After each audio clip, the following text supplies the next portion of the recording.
He knows, he knows exactly what he's doing, and they go for a take. And Martin and poor old Steve's thinking that must be it. Must have sorted it. And Martin says, "No, it's not quite right. I'll tell you what, Steve.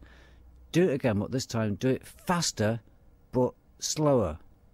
And then that was it. And shut his mic off. And Steve sat there for about 5 minutes, thinking quietly. I suppose he didn't know what to do. He's just kind of, what an instruction. So then the red light went on, they did a take, and it was perfect. It was absolutely perfect, and that was the one that was used. And that's what producers do. They pull your brain around until they get the performance that is the performance. The serious commitment Ian Curtis was giving to the progress and success of Joy Division came at a cost.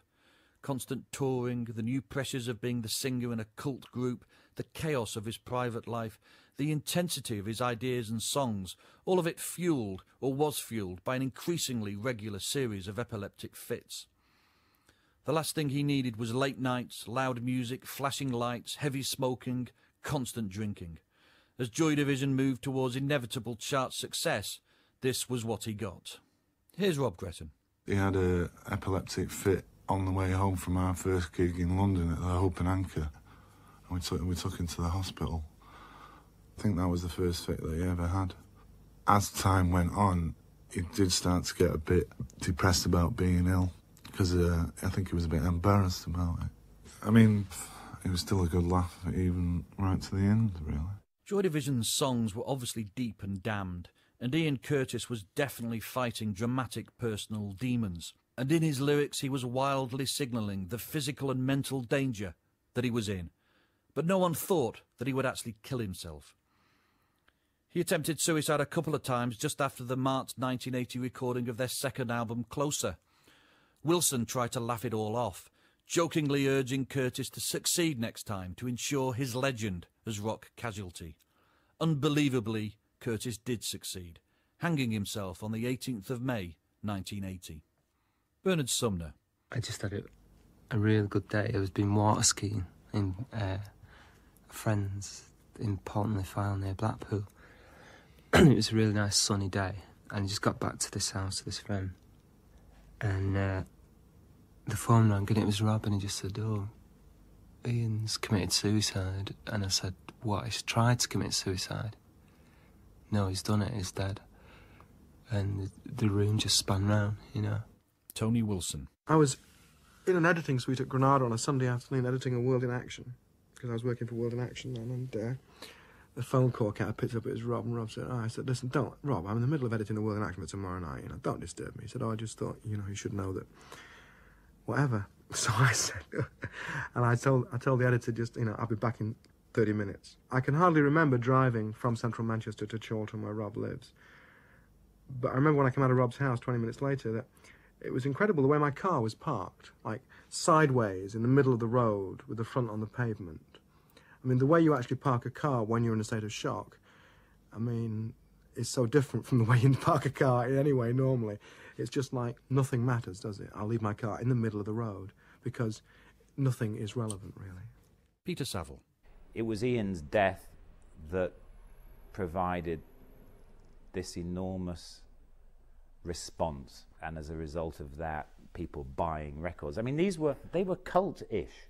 These were records from an independent label. Joy Division were a sort of a legend in the making, and then the kind of abrupt end just kind of consolidated that.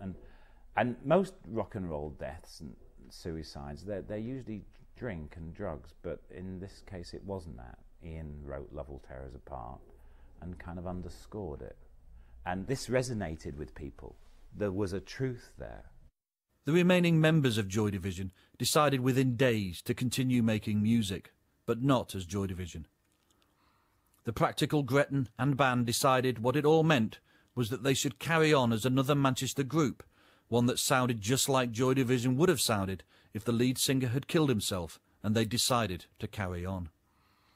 After a lively little chat about a possible new name and a hesitancy about who should now sing, they changed their name to New Order. They became a four-piece again by the simple act of asking drummer Stephen Morris's girlfriend Gillian to join the group, a marvellous decision brokered by Gretton that kept things in the family and that seemed to profoundly rearrange the dynamic of the group. Gillian thought that the new name, New Order, just meant that there was now a new order to the group.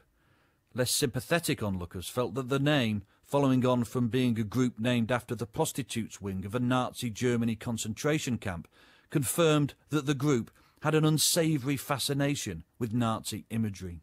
The point about going to New Order was that, you know, Rob, and in the end it was Rob the manager had the problem.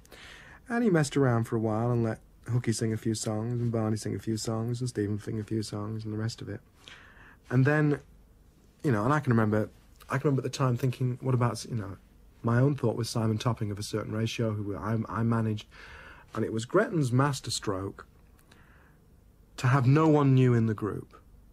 By bringing in Gillian, who was Steve's girlfriend, had been part of Joy Division before anyway, because she'd been around. She'd, I think, played a gig with them at Eric's.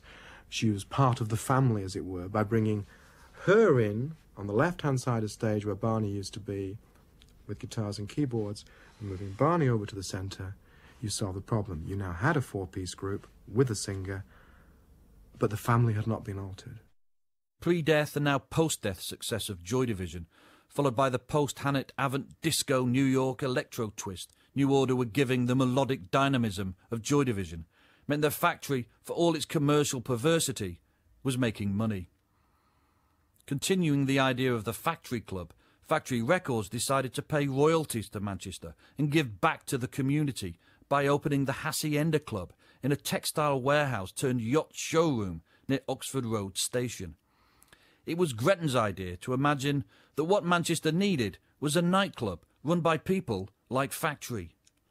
Wilson loved the idea, believing that all great new ideas begin when young people gather in underground venues after dark. He liked the idea of a nightclub built around situationist principles of a city built as much out of poetry and fantasy as bricks and mortar. He liked what a situationist writer had once written about a fluid, surreal life where everything could be sexy, pleasurable and exciting. "You never see the Hacienda," wrote this situationist. "It doesn't exist. The Hacienda must be built." Of course, this time, Wilson didn't want to be based in a dingy working men's club in grotty Hume. He wanted the nightclub equivalent of a spectacularly cryptic and glamorous Peter Saville's sleeve. Saville recommended they hire the architect Ben Kelly. I don't believe I had met Mr. Wilson up until the day that I went to Manchester to look at the property on Whitworth Street West. However, a good number of years before all of that, I had been involved with Malcolm McLaren and Vivian Westwood. And one day, this is my anecdote, I happened to be in Malcolm's office just off Oxford Street, and everybody had gone out, and the phone rang. There's nobody here, so I picked the phone up, and this voice said, "Hi, my name's Tony Wilson. I'm doing a TV show called So It Goes, and I want to book the Sex Pistols." I said, "Well, I'll leave that message." And then, I don't know what it was, however many years, I got off a train, went to Whitworth Street West, and was asked to do a nightclub. FAC 501, Anthony H. Wilson, contains some strong language. New Order never got used to the idea of being the owners of a nightclub. Martin Hannett was appalled that Wilson and Gretton had spent factory profits on a stupid disco. He wanted the money to be invested in innovative new studio technology, believing that Factory's future was in making great records, not in acting like punk Peter Stringfellows. Some remember the Hacienda as being the perfect hedonistic nightclub that reacted against Thatcher's mean, oppressive 80s by creating the ultimate liberating postmodern dance club. It was the club that launched 1,000 raves. And there are those, perhaps those who attended the opening night featuring Bernard Manning as host, who saw Orange Juice play in front of just 50 people, who remember it as a classic Factory folly, one that got accidentally saved in the nick of time because someone decided that what a modern city centre nightclub should do was play edgy dance music that no one had heard before. For a while it looked as if this expensive luxury would drag Factory down with it, especially as their new signings, such as Crispy Ambulance, The Wake, Stockholm Monsters and Section 25, were in the speculative spirit of Factory, but were defiantly not commercial.